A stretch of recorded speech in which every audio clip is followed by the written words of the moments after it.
C'est quoi la délivrance selon Jésus? Je fais cette vidéo parce que quelqu'un m'a envoyé un message privé pour me demander de l'envoyer des prières de délivrance.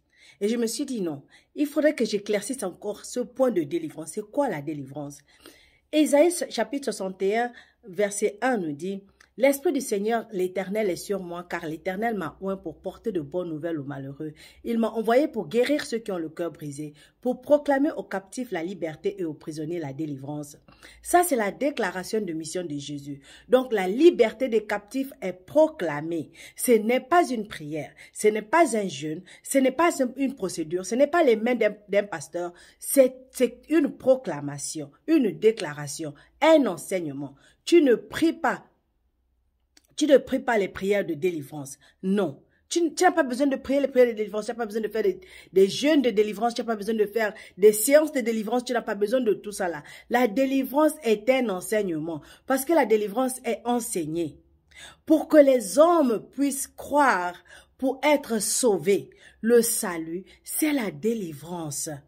Lorsque tu es né de nouveau, tu es délivré. Lorsque tu as entendu le message de Dieu et que tu as cru dans ton cœur que Jésus-Christ est mort à la croix et est ressuscité le 3e jour, en ce moment-là, tu es délivré, tu es né de nouveau, tu es restauré. C'est ça la délivrance. La délivrance est un enseignement parce que la délivrance est enseignée. Quand tu as reçu le salut, tu es délivré. Tout le monde, tous ceux qui font les prières de délivrance, quel verset dans la Bible a dit qu'un homme doit te délivrer ou même que toi-même tu dois te délivrer? Il n'y a pas. De la Genèse jusqu'à Apocalypse, il n'y a pas un verset biblique qui dit que les enfants de Dieu nés de nouveau en Christ doivent se délivrer eux-mêmes. Il n'y a pas. Que nous devons faire les prières de délivrance. Il n'y a pas aucun verset ne nous demande de faire cela. Que ce soit dans l'Ancien Testament ou dans le Nouveau Testament. Même pas dans l'Apocalypse. Il n'y a pas. Aucun verset n'a jamais attribué la délivrance à un homme. Aucune personne ne peut délivrer une autre personne vivante. Il n'y a pas. Exode chapitre 6, verset 6 nous dit: C'est pourquoi dis aux enfants d'Israël, je suis l'Éternel. Je vous affranchirai des travaux dont vous chargent les Égyptiens. Donc, il fait ici allusion au péché. Je vous délivrerai de leur servitude et je vous sauverai à bras étendus et par de grands jugements. Je vous prendrai pour mon peuple, je serai votre Dieu et vous saurez que c'est moi, l'Éternel, votre Dieu, qui vous affranchit des travaux dont vous chargent les Égyptiens. Donc, je vais te donner le salut en un mot. C'est ce qu'il veut te dire. Il veut dire, je vais te donner le salut. C'est ça la délivrance. C'est le mouvement d'un endroit à un autre, d'une position à une autre, d'un état à un autre, de l'ombre à la lumière. De l'ancienne nature à la nouvelle nature, de la nature pécheresse à la nature puissante. Donc, regardons le verset suivant. Le verset suivant dit, verset 8, « Je vous ferai entrer dans le pays que j'ai juré de donner à Abraham, à Isaac et à Jacob. Je vous le donnerai en possession. Moi l'Éternel, qui est celui qui délivre. » C'est Dieu, c'est lui l'Éternel qui nous donne le pays en possession. Maintenant, alors, regardons l'accomplissement de ses promesses. Colossiens chapitre 1, verset 12 à 13 nous dit: « Rendez grâce au Père qui vous a rendu capable d'avoir part à l'héritage des saints dans la lumière. » Verset 13, « Qui nous a délivrés de la puissance des ténèbres et nous a transportés dans le royaume du Fils de son amour, qui nous a délivrés. » Qui est la personne qui nous a délivrés? C'est le Père. À qui on rend grâce? C'est au Père. Pourquoi on lui rend grâce? Parce qu'il nous a délivrés. Parce qu'il nous a délivrés. Il nous a donné la délivrance. Les gens disent, mais oui, mais c'est vrai, mais c'est Moïse qui est allé dire à Pharaon, laisse mon peuple partir. C'est vrai que c'est Moïse qui soit parti dire à Pharaon, laisse mon peuple partir. Tout simplement parce que c'est un envoyé de Dieu.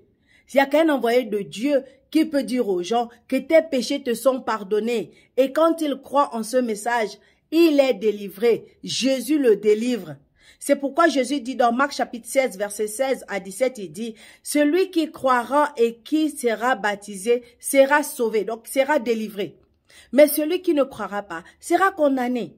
Voici les miracles qui accompagneront ceux qui auront cru, ceux qui seront délivrés. Voilà les miracles qui vont les suivre. En mon nom, il dit, ils chasseront les démons, ils parleront de nouvelles langues. » Qu'est-ce que cela veut dire? C'est qu'au nom de Jésus, parce que toi déjà, tu es déjà délivré, tu peux faire face aux démons, tu peux dire aux démons que toi, démon, au nom de Jésus, je te commande de sortir de là.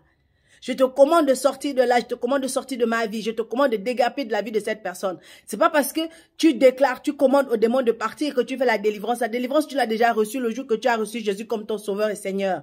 C'est ça la délivrance. Mes frères et sœurs, on n'a pas besoin de faire des prières de 2 heures, ou de 3 heures, ou de 4 heures, ou prier toute la nuit, ou prier tout le matin pour avoir la délivrance. La délivrance est un don gratuit de Dieu que nous recevons au moment où nous acceptons Jésus comme notre sauveur et Seigneur. Voilà ce que Jésus dit dans Luc chapitre 4 verset 19. Pour proclamer aux captifs la délivrance et aux aveugles le recouvrement de la vue, pour renvoyer libres les opprimés, pour publier une année de grâce du Seigneur. Nous prêchons la liberté.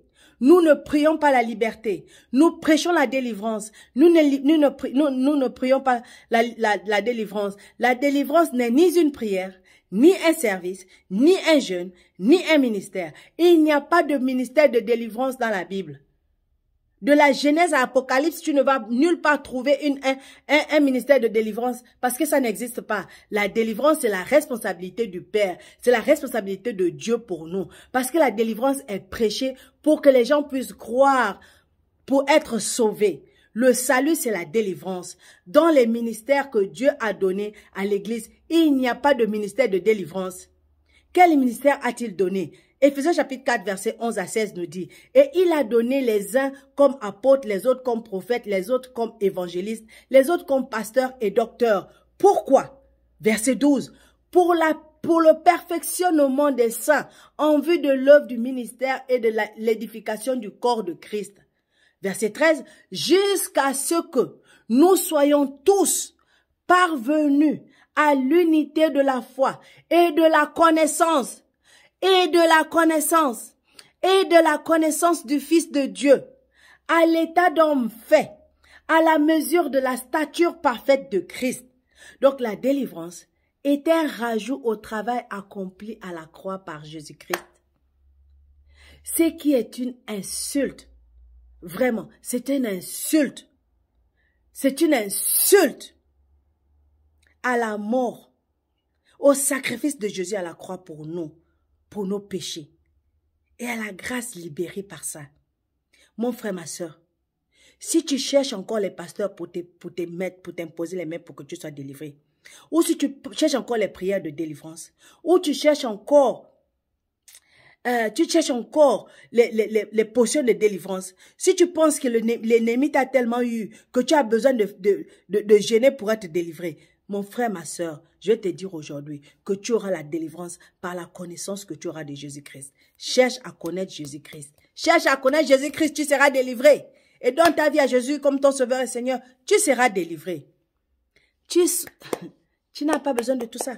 Tout ce dont tu as besoin, c'est la connaissance de Jésus. Ce qu'il a fait pour toi, ce qu'il a fait en toi, ce qu'il va faire à travers toi. C'est ça dont tu as besoin. Alors cherche ça et reviens au moi.